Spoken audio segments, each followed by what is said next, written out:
I think the biggest problem, that people are always scared of is, will you have product market fit? That's one. Two is the space large enough for you to succeed as a company? Investors want to invest in a company that has the potential of a massive outcome.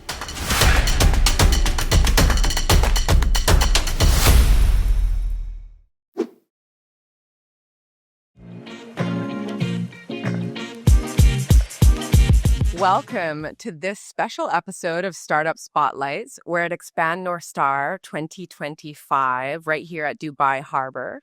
And it's my pleasure today to introduce to you Dani El-Zein. He is the CEO and co-founder of Supy. Welcome. Thank you. Thank you for having me. Yeah, super great to have you here. I'm excited to talk to you, Dani, because first of all, you have a foodtech SaaS. Yes. Tell me a little bit about it. Tell me about the spark behind Supy, when you guys launched, and how did this idea first come to life? We are a 4-year-old company, 4 and a bit. We launched in Dubai in 2021. Before that, I was in banking and I operated my own restaurant. I was wondering about that because I looked through your LinkedIn profile and I was like, how does an investment banker end up as a back-end kitchen SaaS operator? So do tell. Exactly. So yeah, it started off as a side gig, the restaurant. We're a bunch of friends who opened up a restaurant in 2017. Here in Dubai? Here in Dubai. Okay. It was called La Carnita. Ooh, I know it. Yeah, it's a super great. cool spot. Yes, very cool. Okay, you guys did great tacos. Yeah, the best till today. Yeah. It's hard. It's hard to cook. And you have a great speakeasy kind of in the back. Right? Yes. Yeah, so I've been there. I've had a few good times there. Yeah. So it is a good spot. Yeah. So it all started on, we wanted to manage our food costs better. We didn't know too much about restaurant operation. We tried out so many different softwares around the world. And eventually I was in tech as well. I was in another tech startup as a general manager. So I was quite familiar with building products. And Supy started by me giving my chef an application, for me to approve things that he was doing in the kitchen. That's just how it started. And then it kind of snowballed into becoming a full-fledged platform for back of house. So that was the start. Wow. And obviously you've managed to raise quite a bit of money, over $10 million, quite a bit more than $10 million, I would say. Tell us a little bit about, there's a lot of founders listening in wondering what is the right time to actually take this out and get investment to scale. What was that process like for you?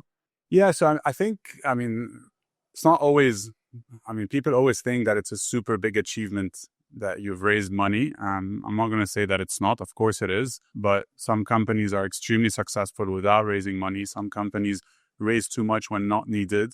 I would say people should raise when they're ready to raise. That means that they know exactly what they want to do with the money. They know exactly what their strategy is. But like raising just for the sake of having money and then to think and to try and figure things out, maybe something we did as well at the beginning. I would say that was probably one of the mistakes we did, is we pivoted and our plan wasn't so concrete in the first year of Supy. So I would always say start by bootstrapping. Don't give away too much equity in the beginning. Try and figure out exactly, when you're ready, meaning you have a product that you want to go to market with, you're quite confident that, you're there with the business model. And that's when people should raise. And raising is all about selling. You're selling your vision. You're selling, your ideas. You're selling the opportunity. And there's always going to be investors that are going to resonate with what you're selling, what you're pitching. I really love this because I'm imagining sitting in the investor seat. I sit down with a lot of the venture capitalists in the region, and many of who have invested in you. And I could imagine you walking in as a restaurant owner that has built this system from scratch. This is the stuff in Silicon Valley that we talk about being, a dream for an investor, right? You have product market fit that you design in-house, a problem to solve yourself. And it's working. So I imagine you got it to a place where you guys are using it every day in your own restaurant. Was that the point? Like when some people might say, okay, we built this in-house. It works great for us. Great, cool, move on. And just focus on the restaurant business. But what made you realize, hey, we can actually take this and sell it to other restaurants? Yeah, first of all, the restaurant shut down. So just to make that clear. But being a subject matter expert in an industry. I mean, for me, I'd like to say, yeah, I'm a subject matter expert in restaurant operation. I became a subject matter expert, and building software as a founder, being a subject matter expert is, I think, a huge advantage because you understand the pain points of all the different users that are to interact with your software. You understand, what's the experience, how busy a kitchen is. If you're just, a product manager or a tech founder who sees an opportunity in this space but doesn't know the space too well, you might do well, but if you want to do great, you really need to understand what are all the intricacies that happen in the kitchen when it comes to, I don't know, cooking your steak. What happens when you cook your steak? What happens when you waste some steak? What happens when you need to purchase steak? What happens when your steak is expired? And how does all this data, everything I just mentioned, is movement of ingredients? How to capture all this data in a software that's going to give business owners insights. No one wants to capture this information. So knowing how things run in the back of the house, I think allowed me to think I can do better than what's out there. And today, I'm proud to say that we do have a world-class software. We do have one of the best softwares globally. And we have clients across 30 countries. And we have 4 offices that we sell in globally, from Melbourne to London to Riyadh to Dubai.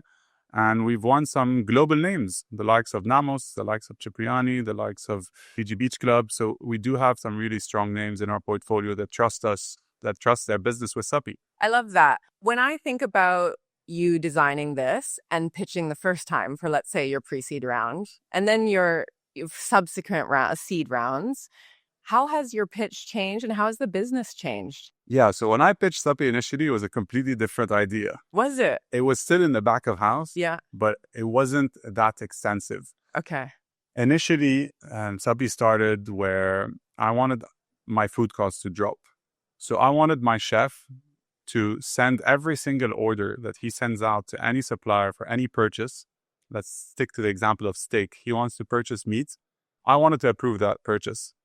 I thought that was the main reason behind high food costs. Okay. But it wasn't? Not at all, because he started sending me these orders to approve before they shoot out to the supplier.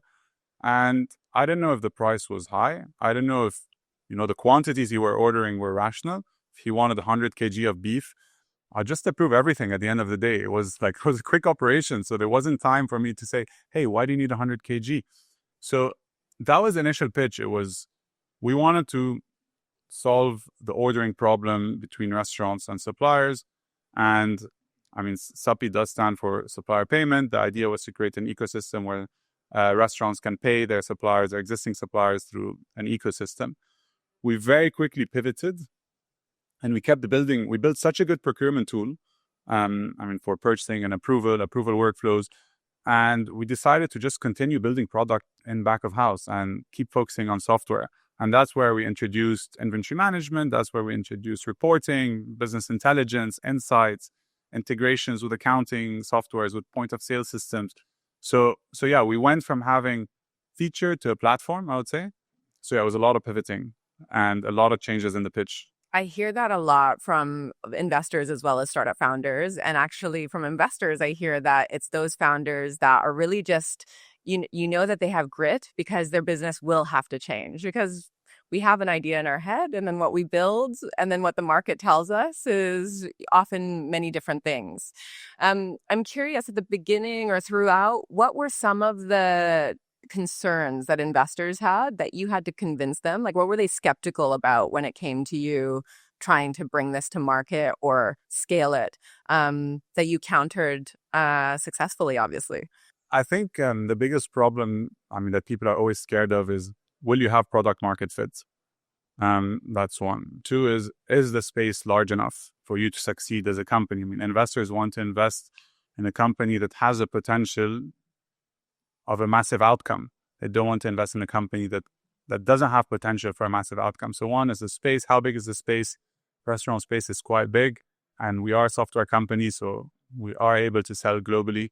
Do you have product market fit in the early days? Are you seeing traction? Are you getting strong feedback from clients? What's customer satisfaction? What's your NPS score? So all of these things are worrying about the founder, are worrying to VCs in the early days? Is this founder able to have grit, like you said, and, be true to himself that, if he sees a stronger opportunity or a bigger problem to solve or more stickiness, if you are to do things differently, is this founder able to pivot? Is this founder able to see, what opportunities are there to capitalize on? So I think all these things are what VCs may be worried about in the early days. But one thing I'd like to mention is we did stay true to our mission as we pivoted. So our objective was always to help restaurants reduce food costs, improve their gross profit margins, whether we started off with an app that was, approval workflows for ordering to what we are today, which is a full inventory system for restaurants. We're still true to our mission, which is helping restaurants reduce food costs. We just learned how to do it better. I love that. So what in your industry are the KPIs that you go to bed dreaming about? As founder for my company, or as a founder for your company in terms of operations, like what are those key KPIs, and even the KPIs that you obsess about and then share with your investors that have come in with you? Yeah, great question. So I obsess about retention. So gross revenue retention, net revenue retention. To me, when you look at retention, and if I want to be true to myself as a founder, is how solid is my retention? How sticky are my clients? What's the lifetime value of a client? And what's the cost of acquisition of a client?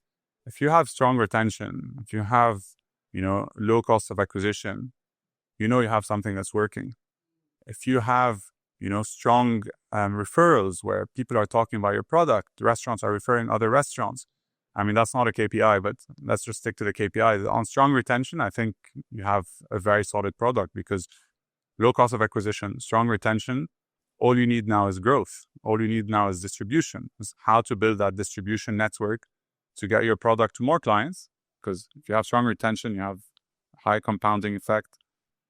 So let's talk about that. You mentioned then as long as you're monitoring the right KPIs and retention, I would imagine that once you convince someone to come on board, they're going to really give so long as it's not horrible, they're going to really give your product a run for its money for a year, 2 years.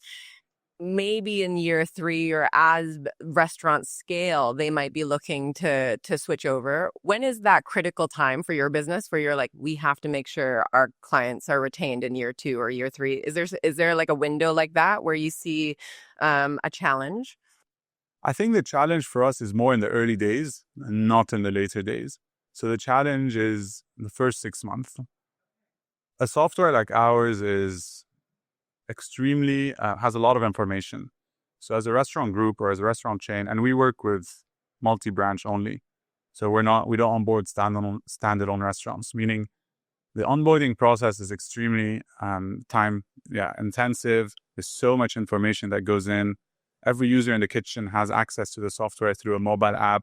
So imagine the number of users we have to train and onboard. I mean, obviously, we've implemented a lot of AI now for training, for onboarding, and all of this has improved significantly in terms of onboarding time of a client. But at the end of the day, the client needs to see value. And sometimes a client doesn't really know that he's getting into a system where he needs to invest time. Like he needs someone to champion a software like Supy or any other software that's inventory management, because inventory is so delicate that if you really want value out of an inventory system, and that's why not everyone runs inventory systems in their restaurants, but I highly recommend everyone should.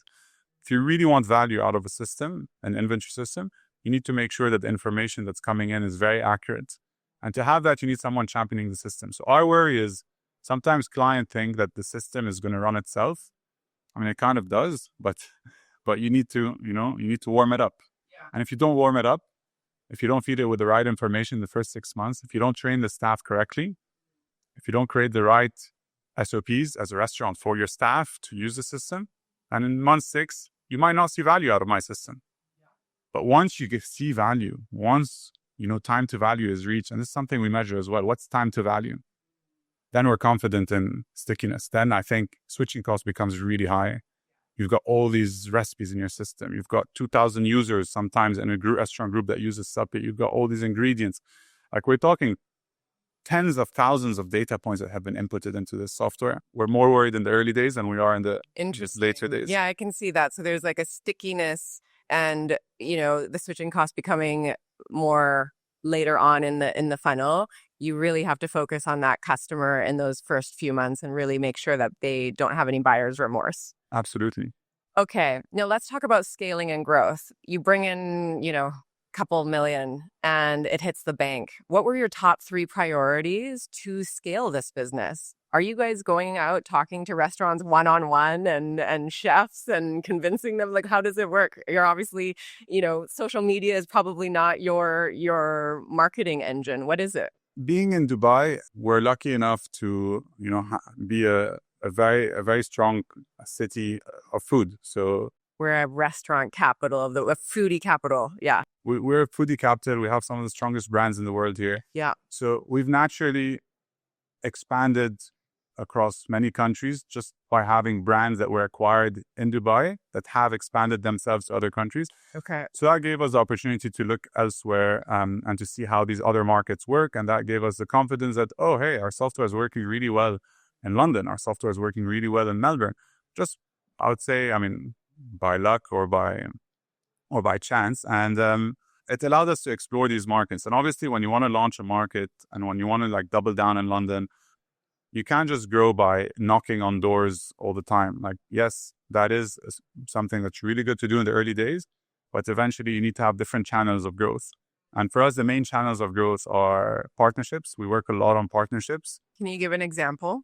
Yeah, we'll work with a POS partner, someone who's operating front of house. We'll integrate with them and we'll work on a, collaboration. How can we partner with a POS that's leading in London? How can we help them in this part of the world? How can they help us there? Eventually, as we grow, we're helping them. We're helping each other. How can I... Markets. Exactly. Or even work on the same market. So partnership is a huge channel for us. Okay. Brands and marketing is also a huge channel for us. And then obviously sales. We've started using a lot of automation on sales. So if you want to outreach today restaurants that work, I don't know, in Japanese fine dining that have more than 10 outlets, just giving an example, we're using AI agents to do some outreach for us. But what we have realized is we're not in the manufacturing business. We're not in the healthcare business, meaning restaurants are not all online. Restaurants have TikTok accounts. Restaurants have Instagram accounts. So the mass outreach using AI tools is still limited, for us. So that's why partnerships, marketing, brands is a big channel. And just to be clear, when you say you're using AI agents, you're actually using AI agents that you guys have programmed in a way that's calling up restaurants and having lead generation conversations with them? Yes, but not calling up, sending voice notes on LinkedIn. Okay. So we're using tools that are, there's some amazing tools out there that allow us to, create sequencing, record my voice, and then automate voice notes, sequences on LinkedIn, on WhatsApp, on also call, but we haven't engaged in the phone call yet because it's a bit more delicate again when it comes to food, but this is all new to us and we're trying to optimize as much as we can. It's been working great in certain markets, less so in other markets. I'm super curious. I've been asking a lot more startup founders about this with agentic AI platforms that they're using for mass outreach. I've noticed that my inbox is more full than it's ever been before on LinkedIn, on everything, right?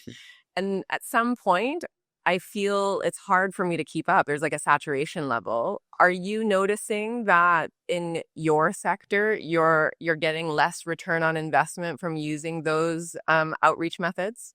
Yes and no. It's all A/B testing. So you test something, some things might not work at all. Other things would have very high open rates.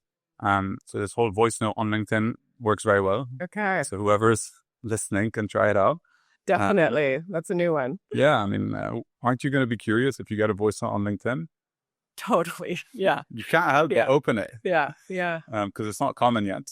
But yeah, our inboxes do get full. Open rates are not that high. And you don't want to, in our business, we don't spam because we're very delicate when we think of who we want to target.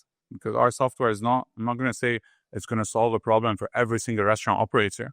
Some restaurant operators need something different. So we target our ideal client very specifically. And the people that we want to target are, very specific people within the restaurants. Another aspect of growing and scaling that's usually a challenge, no matter what market you're in, is talent. How have you been finding that here? Is it getting easier because everybody wants to move to Dubai, or is it getting harder? What's your feeling on the talent war that's going on right now in tech? Yeah, so I mean, talent is for me the biggest challenge in building a company, Mm. and it's, I mean, personally my biggest challenge. How I A talent is all about, in my opinion, what you can offer to someone, and what that means is financially. At what stage of a company are you? Are you able to offer high salaries? Yes, no.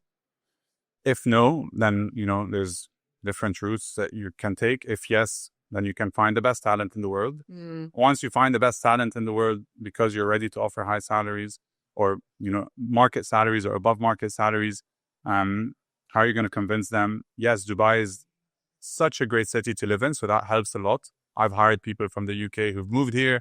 I've convinced people to move here. But me personally, I like to hire. I mean, we weren't, I would say, not fortunate, but we didn't have massive funding to hire people that have 15 years of experience. We can't afford these kind of people till today.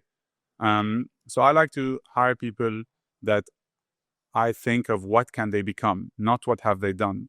So what have they done, meaning someone with 15 years of experience. But I like to look at someone and say, hey, if I hire this person, I know they can become what I want them to be. So we invest a lot in talent that's junior to mid-level. I believe in growing internally rather than parachuting senior people into the company at the stage I am today. And I'm not Yeah. someone managing thousands of employees, but at the stage that I am, this is how I like to hire. I love that. And I also love that, hearing that from someone who's raised over $10 million, right? Because there's so many startup founders that think, oh, that's a problem I have now. But once I fundraise 10 million, then I'm going to be able to parachute in this guy who's going to save me and is like the guru of growth marketing or something like that. So that's a really beautiful reflection. I wonder, how your role has changed as founder and CEO as you start scaling. A lot of CEOs, or and I know Stephen Partlett's talked about how instead of being an operator, he's become chief HR, and his whole job is to hire good people around him and get out of their way. Are you finding that you're spending more and more time on that, or how has your role changed as more money has come in and as you started to scale across markets? I'm very hands-on in my business, and I like to say that I'm a diver. Like, I'm not a surfer, and I like to dive into my business, so I know everything in every single department that happens. Initially, I was extremely focused on product when we started building the product post pivot on inventory. So yeah, my focus was almost fully on product, and today my focus is on acquisition and distribution and growth. But in terms of management, it hasn't changed. I mean, when I was in product, I was diving in the product. I was writing PRDs, explaining to designers, working with our director of product, who today runs the product himself completely. Our director of product is amazing. And I'm doing the same in distribution today. I mean, I'm launching markets. I spent 8 weeks in Australia when we launched the market, spent 8 weeks in London when we launched the markets. I'm in Saudi, every other month. So I meet my clients. I have my own sales target, just like my sales team. I compete with my colleagues when it comes to closures and acquisition. I believe that as a CEO that's, at the stage that I'm at, again, and the journey that I'm at, I'm very fortunate to be very close to my clients, hearing feedback when you pitch, understanding what are the aha moments when you're pitching your product, when you're onboarding your client, what are the struggles. Like, this allows me to steer the ship in the direction that the market is going towards. And I share this feedback with the product team. I share this feedback with the onboarding team. I share all this feedback, internally to help us, stay ahead of the game. There's no right and wrong in what kind of CEO you are, I think. I mean, if you're a surfer, you can do great. If you're a diver, you can do great. You just need to know, how to work with the people around you. I love that. I love that analogy. Surfer versus a diver, and in a city that was built off of pearl divers, it feels apt that you're one of these entrepreneurs that are carrying on that torch. And I do dive in real life. I'm a big scuba diver as well. Me too. Fruit Good my diving watch. Well, there you go. You're more hardcore than me. Danny, it's really lovely having this conversation with you today. I want to finish with you finishing this sentence. The future of restaurant tech is In the back of house. in the back of house. Well, period. If you were to ask me, like, where do you see restaurant tech going in 10 years down the line? Yeah. We have in the back of house is meaning inventory management, procurement, reporting, business intelligence. I think that's the brain of the restaurant or the operating system. I think everything around it will become commoditized in the sense that today you think of front of house and POSs, they're becoming banks. They're becoming payment companies. That's what they're focused on. Front of house, you're focused on driving revenue. On the back of house, you're becoming, the ultimate insights provider. What happens if the price of olive oil changes by $10? You have 100 dishes using olive oil. Nobody can answer that. So, with AI and agentic AI, everything is changing. And when I say the back of house is going to become the brains of the restaurant, it already is. But with the level of insights that you can get by layering AI onto all of this, software that you have, whether it's Supy or any of my competitors, it's that's why I say I think the future of restaurant tech is really in the back of house. I love that. You heard it here first, folks. Danny, thank you so much for being here with us today. I can really tell from this conversation that you are a diver. You are an absolute data geek in the best sense. And I'm sure that's a big reason why a lot of these investors have backed you. And I wish you the best. Thank you so much. And thanks for having me.